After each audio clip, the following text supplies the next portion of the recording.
t'avais pas remarqué avant le montage, c'est sûrement à cause de l'éclairage. Adieu, adieu, adieu, adieu. Au départ prévu pour décorer, au final tu nous as fait chier. Il est temps de se quitter. RIP la lampe, RIP la lampe, RIP la lampe. Oh oui, RIP la lampe, RIP la lampe, RIP la lampe.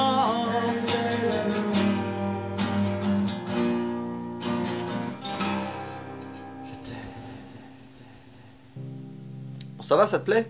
Ouais, mais enfin, bon, je vois pas où est-ce que tu pourrais le mettre ça dans la chronique, quoi. Mais ça c'est pas grave, j'ai travaillé.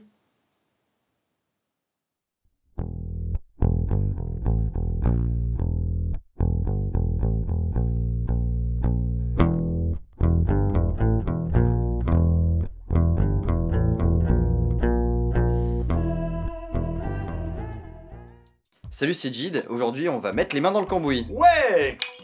Aujourd'hui on va parler un peu plus sérieusement puisque nous abordons le thème du travail.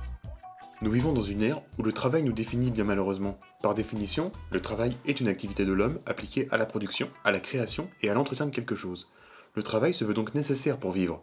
Mais un problème se pose, car inclure notre travail dans notre personnalité ou nous présenter en incorporant nos études où notre travail est devenu naturel. Jugez plutôt ces deux présentations. Salut, c'est Jid, j'ai 23 ans et je suis diplômé de morphopalpation à Narbonne. Et maintenant la seconde.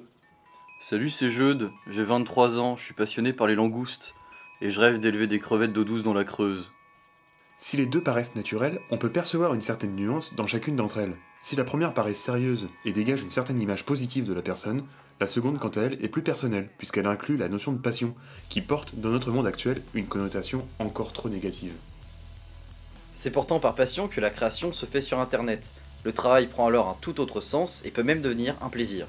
Vous l'avez compris, nous allons regarder ensemble comment l'ère du numérique change le monde du travail. On a tous déjà eu des idées, des projets, des éclairs de génie nous traversant l'esprit et nous plongeant dans une sorte d'extase. Mais ces différents projets ne restent souvent qu'à l'état de projet, faute de connaissances ou de moyens. Cependant, tout le monde ou presque aujourd'hui a internet, ce qui a permis de faire évoluer les pratiques.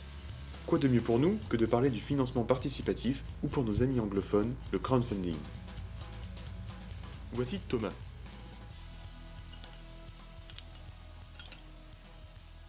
Thomas aime la bière et le café, et il vient d'inventer une boisson mélangeant les deux.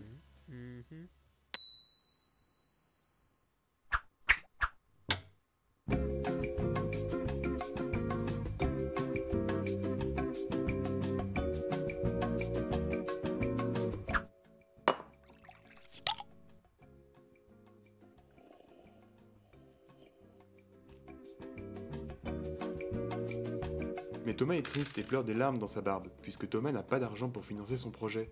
C'est après avoir fait de nombreuses recherches que Thomas a lancé un crowdfunding pour demander aux internautes de lui donner des sous. Si le projet intéresse, les fonds seront débloqués et Thomas pourra donner des contreparties aux généreux donateurs. Si l'argent ne rentre pas, Thomas ne pourra pas commercialiser son produit. Beaucoup de projets ont vu le jour, l'un des plus connus étant l'Oculus Rift dont on a déjà parlé précédemment. Mais ça a également permis à d'autres projets amateurs de voir le jour, comme Chroma, une émission de qualité proposée par Karim Debache. Mais ce sont deux choses donnant un côté un peu malsain à la création. C'est pourquoi il existe une alternative efficace, le don. Beaucoup de vidéastes utilisent des sites comme Tipeee pour financer leur création. Mais on se fait pas d'illusions, il reste très difficile de vivre de ces contenus, et cela ne concerne que quelques vidéastes. Si nous n'avons parlé pour l'instant que du financement participatif, nous allons maintenant parler du travail en communauté. Et on va s'appuyer sur la communauté de Debian pour en parler. Debian est un système d'exploitation au même titre qu'un Windows, à ceci près qu'il est open source. Il est donc gratuit, modifiable et parfaitement libre de partage. Mais ce qui nous intéresse ici est que le travail de maintenance, de mise à jour ou encore de traduction est effectué par la communauté. C'est donc grâce à un savoir commun que la communauté peut proposer un système fonctionnel, stable et surtout de confiance.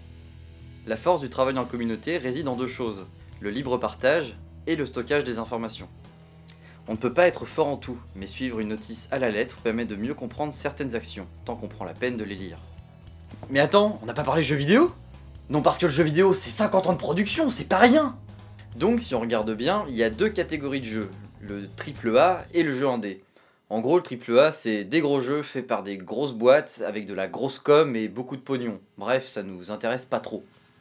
Et non, nous, ce qui nous intéresse, ce sont les jeux indés qui depuis maintenant quelques années ont une place importante dans le cœur des joueurs. Alors à la base, c'est souvent par rejet des grandes industries du jeu que les développeurs se mettent par petits groupes pour créer. Mais à ça, évidemment, le problème financier vient s'ajouter, et peu de développeurs viennent au bout de leur projet. La Global Game Jam permet d'ailleurs de laisser carte blanche à un paquet de développeurs afin de produire un jeu en 48 heures. Ici, pas de contraintes imposées par un méchant patron, puisque l'imagination est la seule limite. Et alors pour mon jeu, le héros, ce sera un scientifique. Et puis il a créé la première machine de clonage à partir de queues de langoustes. Et puis j'ai décidé ce sera un open world en 2D. Mais attends, enfin, ça sert à quoi? Bah c'est pour la condition humaine, c'est la condition des animaux, les plantes, c'est... Te moque pas, s'il te plaît. On ne peut pas parler d'alternative au travail sans parler de la robotique, mais c'est un sujet à débat. Depuis plus d'un siècle, les robots divisent. Pourtant, leur but n'est pas de détruire le monde, mais bien de nous aider dans la vie de tous les jours. C'est en tout cas ce qu'écrit Isaac Asimov dans les années 50 avec ses 3 lois de la robotique. La première étant de ne pas porter atteinte à un être humain. Déjà, au 19e siècle et avec les révolutions industrielles, on pensait déjà que la technologie allait être bénéfique pour la société. Et pourtant, aujourd'hui, on se plaint assez facilement de la robotisation. Dans le fond, on peut comprendre. Perdre son travail à cause de l'automatisation n'a rien de plaisant. Retournons au problème. Imaginez un monde où les robots feraient toutes vos tâches difficiles. Imaginez un monde où il ne serait plus obligatoire de trouver un travail fatigant. Le monde change, c'est indéniable. Si le travail a toujours eu cette connotation d'effort sans le plaisir, cela change aujourd'hui puisque les gens tendent à suivre leur passion. Ce partage a permis à une multitude de talents de se faire connaître et de faire connaître leur création. Car la création est vitale, nécessaire. Il faut créer, il faut partager, parce que partager c'est trop bien. Partager c'est la vie, partager c'est l'amour, mais en mieux. Qui c'est qui se lève tôt le matin et qui empêche les autres de dormir? Les gens qui bossent. Mais qui c'est qui se gêne pas pour gueuler quand je fais des booms? Les gens qui bossent. Ils s'occuperaient de leurs enfants, il n'y aurait jamais de délinquants. Les gens qui bossent. Ils exploitent la planète et puis tant pis si ça pète. Les gens qui